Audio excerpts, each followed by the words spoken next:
NASA treated the world to unforgettable views of the universe yesterday as it shared the first jaw-dropping images from the largest space observatory ever built.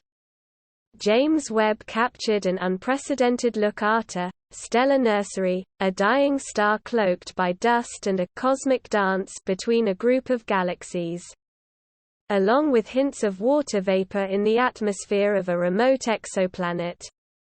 However, the $10 billion (£7.4 billion) telescope's first images were not of newly observed regions of space. In fact, its famous predecessor Hubble had already captured Stephan's quintet, the Carina Nebula, galaxy cluster SMACS0723 and the Southern Ring Nebula. But the two observatories look at the stars and galaxies in different ways, with Webb able to produce images that are 2 to 3 times sharper than Hubble's.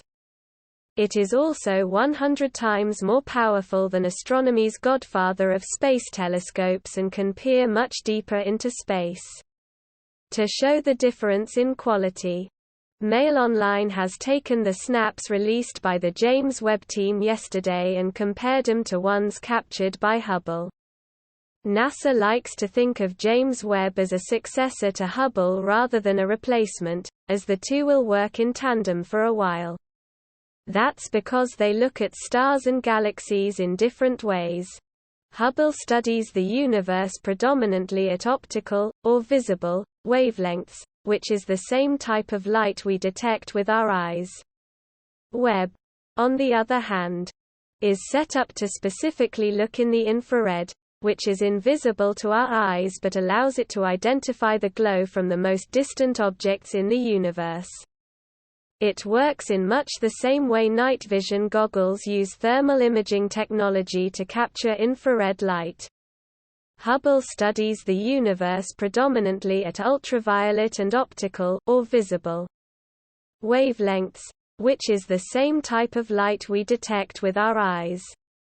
Webb, on the other hand, is set up to specifically look in the infrared, which is invisible to our eyes but allows it to identify the glow from the most distant objects in the universe.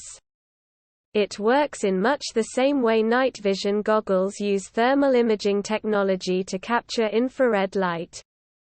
Because the universe is expanding, just about all of the galaxies that we see from Earth are moving away from us. This means that to us, their light appears to have a longer wavelength, or a redshift. For very distant objects, this redshift is so large that they can only be observed in the infrared spectrum, which is where Webb comes in, while Hubble focuses on ultraviolet light. For this reason, the two will work in tandem for a while so that scientists can analyze the data provided by both to help advance our knowledge of the cosmos and how humans first came to be. Webb's first images were just the tip of the iceberg of what the observatory is expected to accomplish over the next 20 years, which could include capturing the very first stars to shine, detecting habitable planets in faraway galaxies and peering back in time to within 100 to 200 million years of the Big Bang. What has astronomers most excited, however, apart from the prospect of witnessing the dawn of the universe more than 13.5 billion years ago, is the unknowns that Webb could discover, just like Hubble. The iconic Space Telescope, launched in 1990, helped to detect dark energy, as well as providing superlative images of the cosmos that included the Pillars of Creation, one of the most iconic images in astronomy. Among the most important scientific tools ever built, Hubble has made over 1.5 million observations of more than 43,500 celestial objects and helped publish some 18,000 scientific papers. It has contributed to a number of major discoveries in astronomy, including the observation that the observed expansion of the universe was accelerating. This then led to the conclusion that most of the cosmos is made up of mysterious dark energy, around 68%, according to NASA.